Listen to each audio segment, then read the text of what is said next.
क्या आपने कभी सोचा है कि महाभारत का सबसे बड़ा युद्ध वास्तव में किसने शुरू किया था? क्या वह केवल सिंहासन की भूख थी या किसी स्त्री की ललकार, उसका प्रतिशोध और अपमान का जवाब था, जिसने इतिहास का सबसे विनाशकारी युद्ध जन्म दिया? द्रौपदी। एक नाम, एक नारी, एक आग। उसका जन्म ही साधारण नहीं था।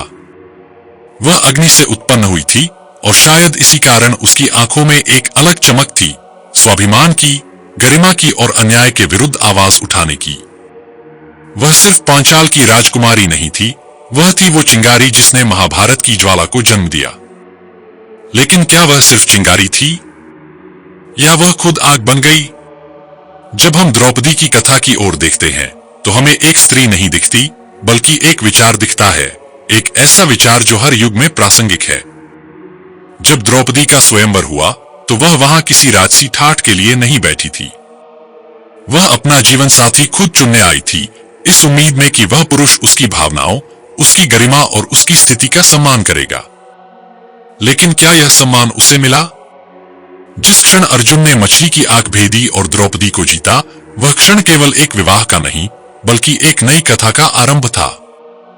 उसके बाद जो घटित हुआ, एक स्त्री को 5 भाइयों में बांट दिया जाना, वह केवल पांडवों की मर्यादा पर नहीं, उस समाज की सोच पर भी प्रश्न उठाता है, जिसने नारी को स्वामित्व की वस्तु समझा। लेकिन द्रौपदी चुप नहीं रही। वह तब भी बोलती रही जब राजसभा में उसकी अस्मिता को नीलाम किया गया।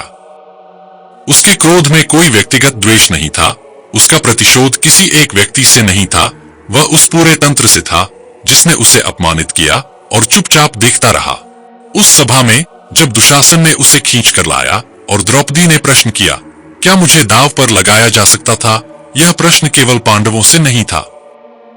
यह प्रश्न था धर्म से, राजनीति से, समाज से और उससे भी ज्यादा उन सभी पुरुषों से जो वहां मौन थे। भीष्म, द्रोण, कृपाचार्य, क्या उनके पास कोई जवाब था? नहीं। द्रौपदी का प्रतिशोध उसी दिन जन्मा था। वह प्रतिशोध केवल खून बहाने का नहीं था, वह था नारी गरिमा के लिए लड़ने का, उसके लिए न्याय मांगने का।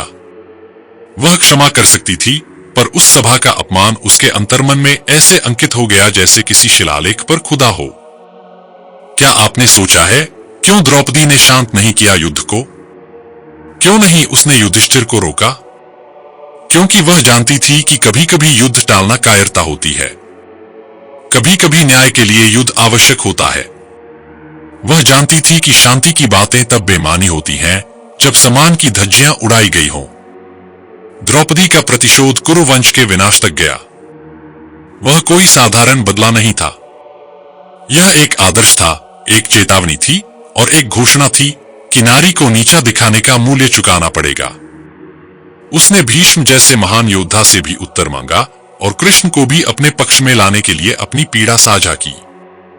कृष्ण, जो समय के ज्ञाता कहे जाते हैं, यहां माफ कीजिए, मैं इसे समय का बोध रखने वाला कहूंगा, उन्हें भी द्रौपदी की व्यथा ने झकझोर दिया। उन्होंने भी समझा कि यह केवल स्त्री का मामला नहीं है, यह धर्म का, न्याय का और मानवता का प्रश्न है। शायद इसी कारण उन्होंने कुरुक्षेत्र में अर्जुन के साथ खड़े होकर धर्म का रथ आगे बढ़ाया। कहते हैं, जब भी कोई स्त्री अपने सम्मान की रक्षा के लिए खड़ी होती है तो सृष्टि की सबसे बड़ी ताकतें भी उसके साथ हो जाती हैं। द्रौपदी इसका साक्षात उदाहरण थी। उसने चुप्पी की बेड़ियों को तोड़ा और इतिहास में अपना नाम उस नारी के रूप में दर्ज कराया जो न तो भीड़ में खोई और न ही आंसुओं में बह गई। वह रुकने वाली नहीं थी, झुकने वाली नहीं थी। उसने जो आग दिल में जलाई वो इतनी प्रबल थी कि उसने हस्तिनापुर की जड़ें हिला दी। द्रौपदी के पास कोई अस्त्र नहीं था, पर उसका आक्रोश सबसे बड़ा शस्त्र था। वह एक नारी थी, पर उसका आत्मबल समस्त पांडवों से अधिक था। युद्ध की चिंगारी केवल तभी भड़कती है जब अन्याय की सीमाएं पार हो जाए। और द्रौपदी ने यह सुनिश्चित किया कि अन्याय का कोई चेहरा, चाहे वह कितना भी शक्तिशाली क्यों न हो, दंडित हो। आज जब हम इतिहास की ओर मुड़कर देखते हैं तो हमें समझ आता है कि द्रौपदी का प्रतिशोध केवल एक युद्ध नहीं था, वह समाज को झकझोरने वाला प्रश्न था, क्या स्त्री केवल सहने के लिए बनी है? क्या उसकी चुप्पी उसकी सहमति है? द्रौपदी की कहानी हर उस स्त्री की आवाज है जो वर्षों तक दबाई गई, पर जब ललकार बनकर उभरी तो इतिहास बदल गया। वह पांचाल की राजकुमारी थी, पर उसकी पहचान उससे कहीं बड़ी हो गई। वह एक आंदोलन बन गई, एक चेतना जिसने पितृसत्तात्मक समाज की नींव को हिला दिया।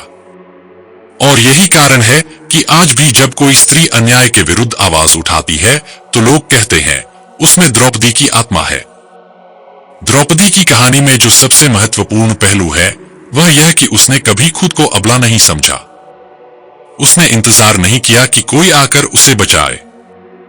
उसने न्याय मांगा, ललकारा और उसके लिए संघर्ष किया। यही तो असली शक्ति है, जब कोई अपने आत्मबल से संसार को चुनौती देता है।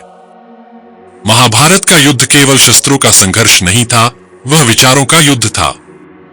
और उस युद्ध की चिंगारी द्रौपदी थी। उसने न केवल धर्म के नाम पर हुए अन्याय को उजागर किया, बल्कि यह भी दिखाया कि धर्म केवल पुरुषों का अधिकार नहीं, नारी भी धर्म के लिए खड़ी हो सकती है और अगर जरूरत पड़ी तो युद्ध भी करवा सकती है।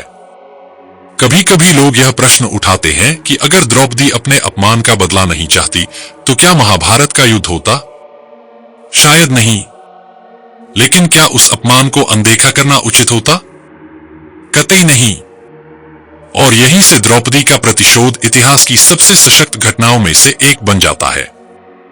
वह प्रतिशोध जिसने केवल एक वंश का अंत नहीं किया, बल्कि समाज को नारी गरिमा के महत्व का बोध कराया। आज जब हम द्रौपदी की ओर देखते हैं तो हमें केवल एक राजकुमारी नहीं दिखती, हमें दिखती है एक विचारधारा, एक प्रेरणा और एक चेतावनी कि नारी को कभी कमजोर मत समझो। उसके भीतर वह शक्ति है जो अगर न्याय के लिए खड़ी हो जाए तो पूरी व्यवस्था को बदल सकती है। अब यह सोचने का समय है कि हम आज के समाज में कितनी द्रौपदियों को सुनते हैं, कितनी द्रौपदियों को चुप कराया जाता है और कितनी द्रौपदियां हैं जो अब भी न्याय के लिए संघर्ष कर रही हैं। आपका क्या मानना है? अगर द्रौपदी उस सभा में चुप रह जाती तो क्या इतिहास वही होता जो आज हम पढ़ते हैं? अपनी राय नीचे कमेंट में जरूर बताएं।